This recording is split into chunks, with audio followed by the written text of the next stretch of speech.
संप्रसारक अमृतवाणी।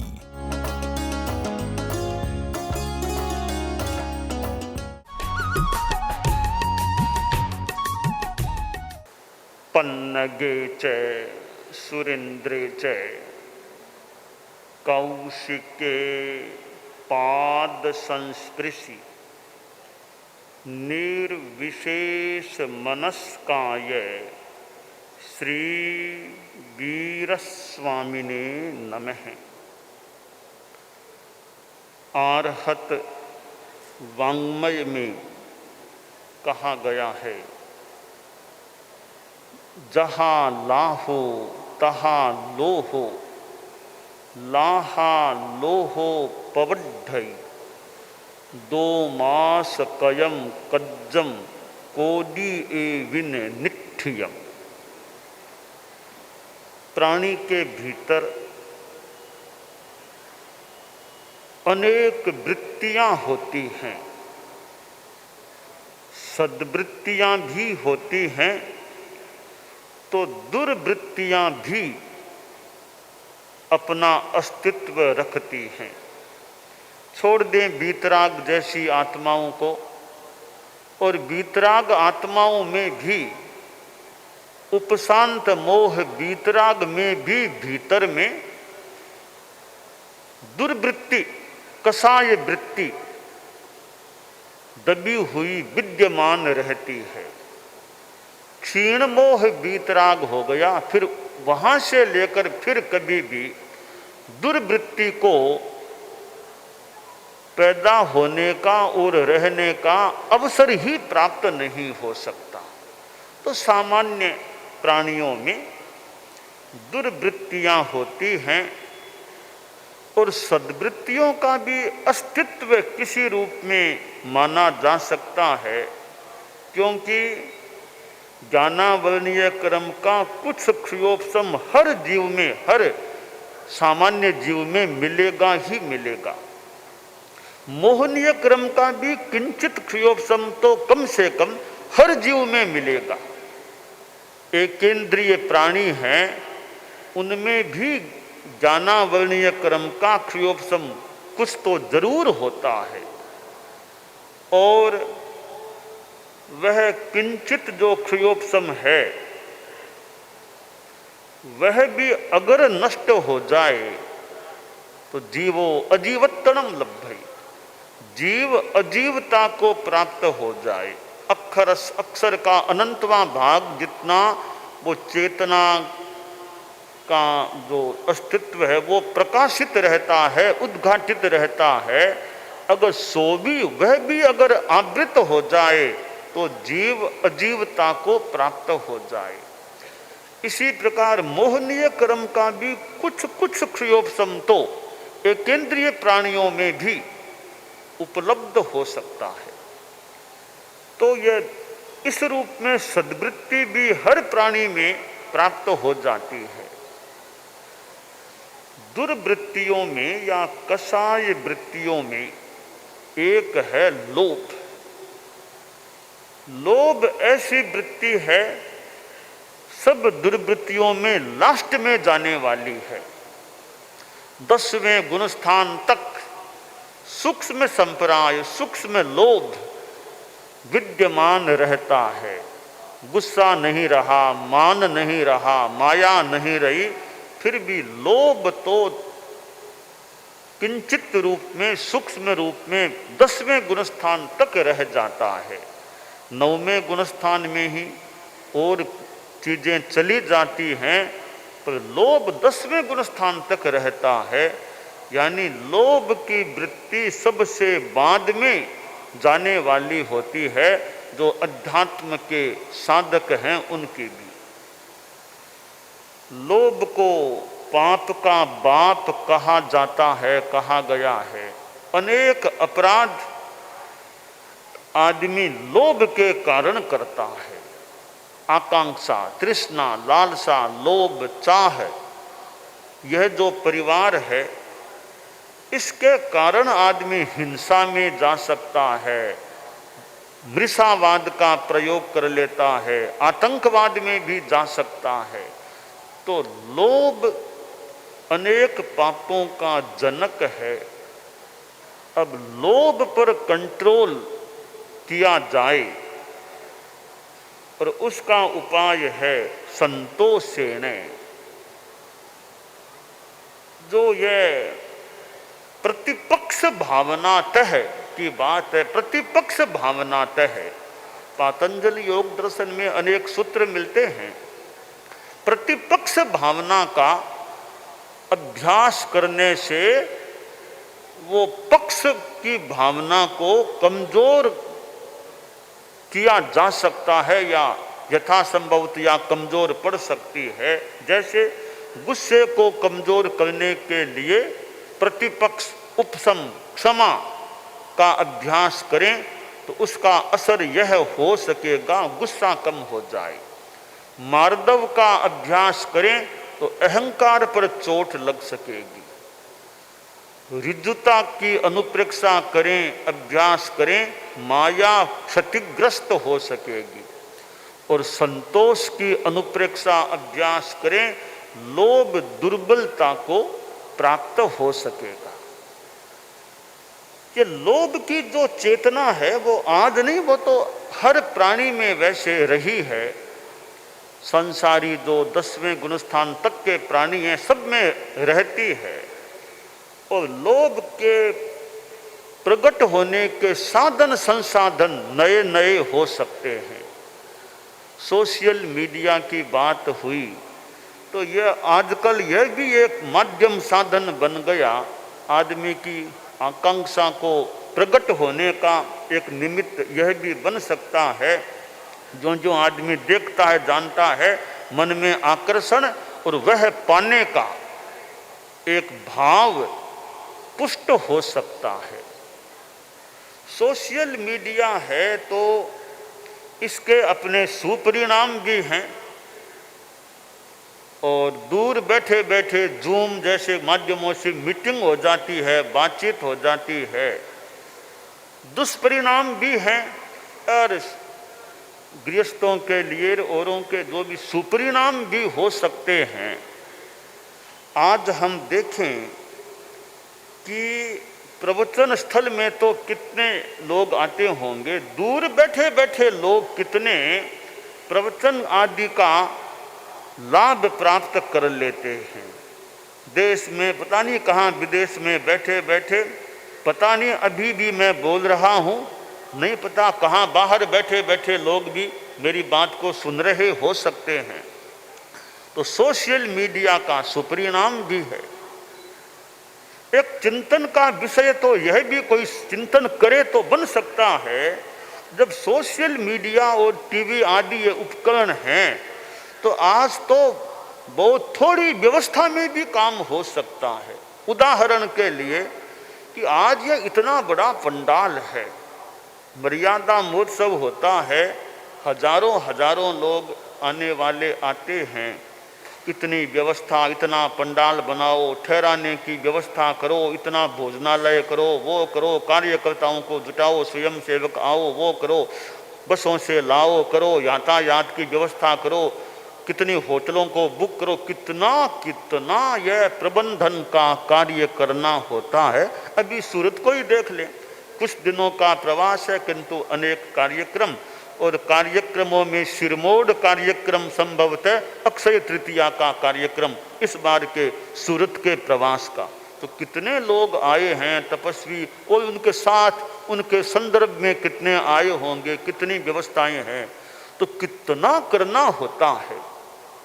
कार्यकर्ताओं का उत्साह, अपनी सूझबूझ, मैनेजमेंट का कौशल, प्रबंधन कौशल, कार्य कौशल, ये अनेक तत्व होते हैं। इवेंट मैनेजमेंट करने वाले कितने लोग मिलते हैं तो बड़े बड़े कार्यक्रमों को एक सुंदर रूप दिया जा सकता है। तो मैं चिंतन का विषय यह मात्र चिंतन का विषय बता रहा था। जब सोशल मीडिया इतनी विकसित है तो इतनी भीड़ की भी अब क्या जरूरत है। जब घर बैठे बैठे कई बार के सामने टीवी लगा है तो घर बैठे बैठे इतना सुंदर रूप में दृश्य सामने आ रहा है, आवाज भी आ रही है, कि वहाँ बैठे हुए लोग जिस रूप में सुनते होंगे तो दूर बैठे भी कितने आसानी से सुन रहे हैं, देख रहे हैं, जान रहे हैं। तो इतना जब सोशल मीडिया का है तो उसका धर्म के रूप में इस प्रकार लाभ उठाया जाए, चिंतन का विषय है मात्र। अब दूर दूर के क्षेत्रों से यहाँ आएंगे, मान लो हमारे पास भी आएंगे, बसों में आएंगे, बाई ट्रेन आएंगे, फ्लाइट से आएंगे, फिर टैक्सी आदि करके पहुँचेंगे। तो आएंगे तो जीव हिंसा भी कितनी हो सकती है। टैक्सी से, कार से कितने कीड़े मकोड़े जीव जंतु भी मर सकेंगे, और भी यातायात के साधनों से भी मान लो जीव मर सकेंगे। तो यहाँ वो सोशल मीडिया का आप उपयोग करते ही रहते हैं, तो प्रोग्राम जो हो देखना आपको है वो घर बैठे ही आप देख सकते हैं। इतनी जो जीव हिंसा की संभावना कर लें, कीड़े मकोड़े आदि आदि, उन जीव हिंसा से कुछ तो बचाव हो सके। या नहीं आए, घर बैठे ही प्रोग्राम देख लिया, तो जीव हिंसा से बचाव हो सकता है। अब दूसरी बात है कि जहाँ जाएंगे वहाँ कितनी व्यवस्थाएं करनी पड़ती है। तो व्यवस्था करने वालों के काम हल्का रहा, इतनी ज़्यादा इतनी लोगों की व्यवस्था नहीं करनी पड़ी, न बड़े बड़े होटल ज़्यादा बुक करने पड़े, न बहुत बड़ा पंडाल बनाना पड़ा, और भी यातायात आदि की ज़्यादा व्यवस्था नहीं करनी पड़ी। तो कार्यकर्ताओं के लिए, व्यवस्था समिति के लिए भी काम कितना हल्का हो गया।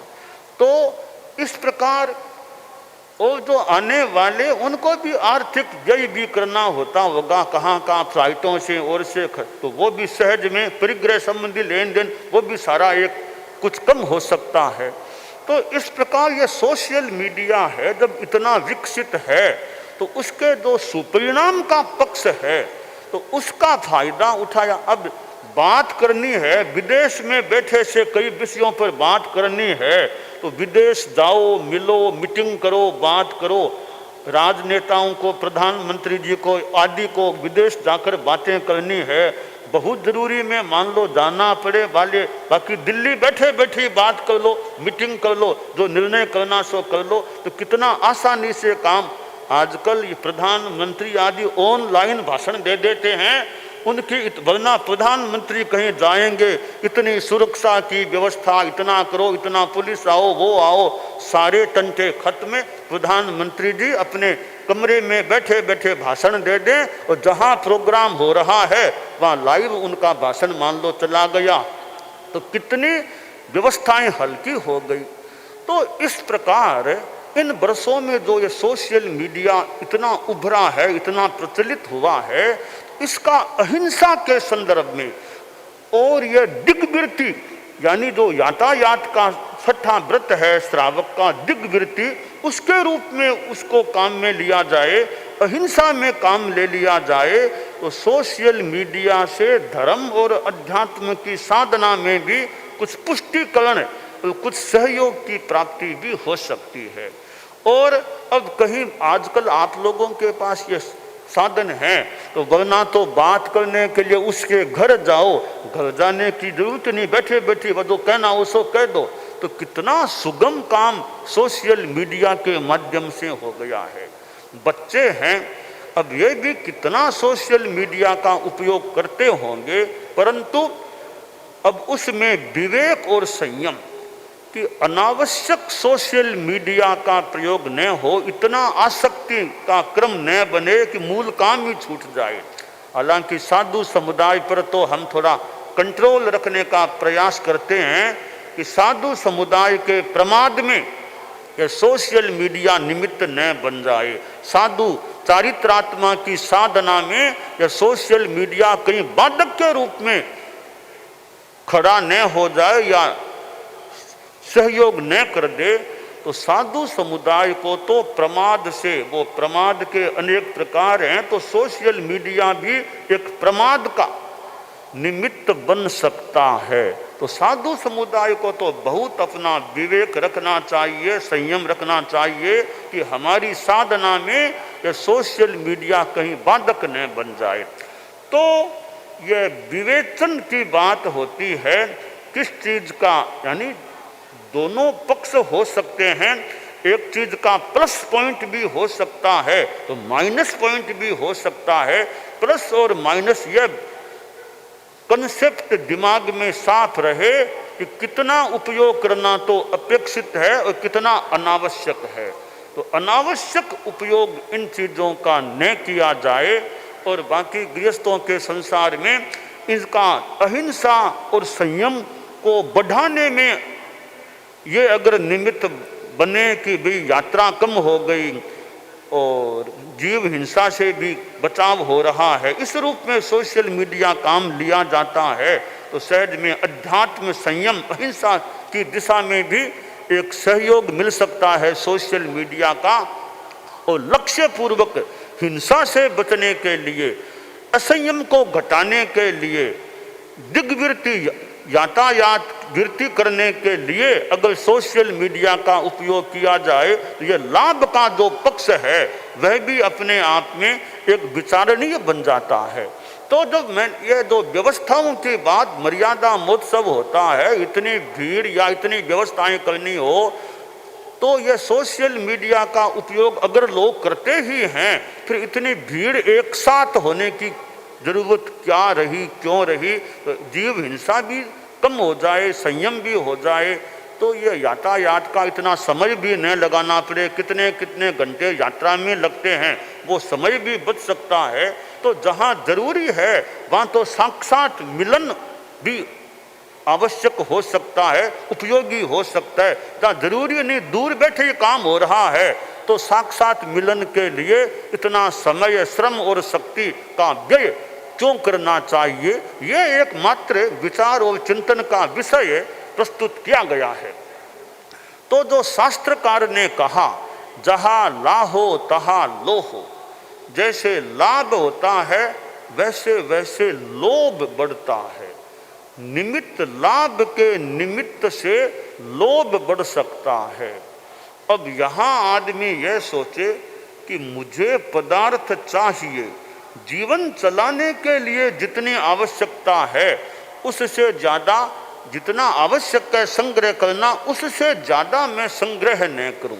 श्रावक के 12 व्रतों में 5वां व्रत है इच्छा परिमाण, 6ठा व्रत है दिग्वृत्ति और 7वां व्रत है भोगोपभोग परिमाण।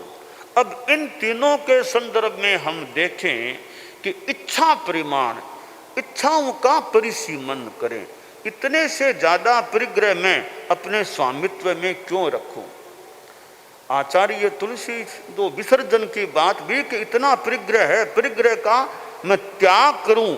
मैं जैसे कि भाई आषाढ़ी पूर्णिमा आने वाली है आगे, इस आषाढ़ी पूर्णिमा के बाद मैं अपने स्वामित्व में इतनी सीमा से ज़्यादा धन परिग्रह नहीं रखूंगा।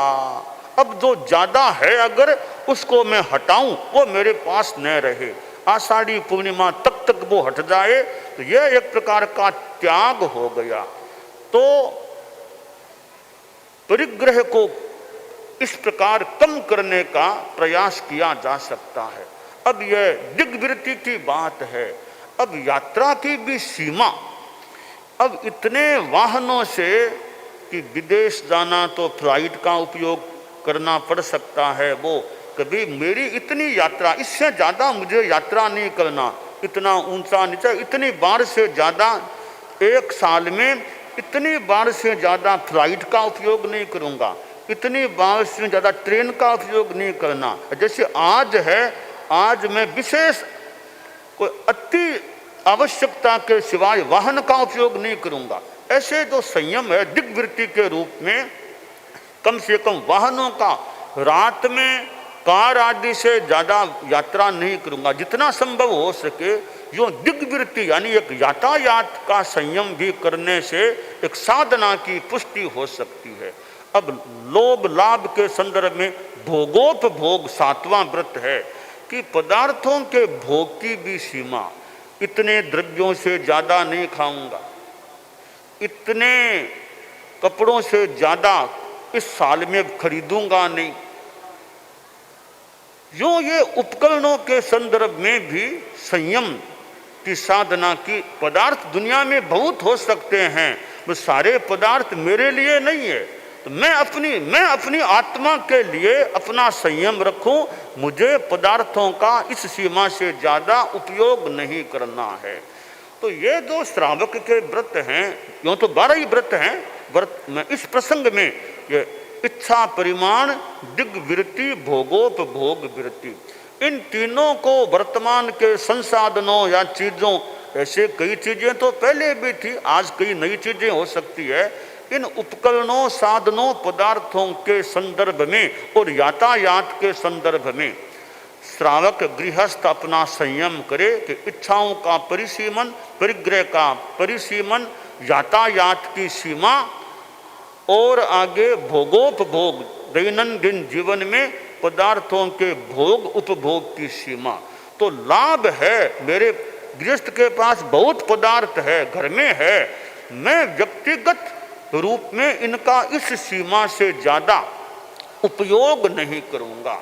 इस प्रकार यह एक संयम की साधना की जाए तो सोशल मीडिया है, और सोशल मीडिया का उपयोग में विवेक हो, अनावश्यक उपयोग नहीं, और उपयोग करना है तो अहिंसा संयम मेरा कैसे पुष्ट हो सके, इस बात को भी दिमाग में रखा जाए तो सोशल मीडिया अहिंसा और संयम की पुष्टि में भी सहायक बन सकता है। तो अपना संयम है शक्ति संवर्धन, शक्ति सुरक्षा। असंयम से कई बार शक्ति का व्यय हो सकता है, तो शक्ति को सुरक्षित रखना है तो अपना संयम भी रखना अपेक्षित होता है। तो शक्ति की सुरक्षा हो, संवर्धन दूसरा पक्ष है, दूसरी बात है कि जो शक्ति है उसकी सुरक्षा रखो और आगे का फिर और संवर्धन का ध्यान दो। योगक्षेम अप्राप्तस्य प्रापणम प्राप्तस्य रक्षणम, अप्राप्त को प्राप्त करना, प्राप्त की रक्षा करना। तो जो शक्ति है उसकी तो मैं सुरक्षा करूं और आवश्यकतानुसार अपनी शक्ति का संवर्धन भी करूं। और तीसरी बात है शक्ति का दुरुपयोग नहीं करना, सदुपयोग करना। ये चीजें शक्ति के साथ जुड़ती हैं कि प्राप्त शक्ति की सुरक्षा यथा योग्य, नंबर 2 शक्ति का यथा योग्य संवर्धन, और नंबर 3 शक्ति का दुरुपयोग नहीं करना, सदुपयोग करना। ये चीजें शक्ति के साथ जुड़ती हैं, ये संकल्प जुड़ते हैं तो हो सकता है शक्ति का विकास भी हो जाए। तो संयम एक ऐसा तत्व है जो आत्मा के लिए लाभदायी है, आत्मा का कल्याण कराने वाला है। तो हमारे जीवन में यह संयम की चेतना पुष्ट हो, लाभ है तो भी लोभ ज़्यादा न बढ़े। पदार्थ हैं तो लोभ को हावी होने का, ठीक है, अपेक्षानुसार पदार्थों को उत्पन्न करना, प्राप्त करना, रखना आवश्यक हो सकता है। अनावश्यक पदार्थों का संग्रह नहीं, अनावश्यक उपभोग नहीं, बस ये संयम की चेतना रहे। तो आज ये जो सोशल मीडिया और इतनी चीज़ें, बड़े बड़े शहरों में कितनी चीज़ें मिलती होंगी, इतनी चीज़ें हैं, फिर भी अपना संयम कि संथार सज्जासन भट्ट पाने अपिच्छया अलाभे भी संते। बहुत लाभ है, बहुत चीज़ें दुनिया में हैं, इनके होने पर भी संयम। भौतिकता कितनी ही बढ़ जाए, आध्यात्मिकता के बिना आंतरिक शांति की प्राप्ति बड़ी कठिन है। भौतिकता से जो सुविधा मिलती है उसमें ज़्यादा आकर्षण है, तो आंतरिक जो शांति है उसमें कमी आ सकती है।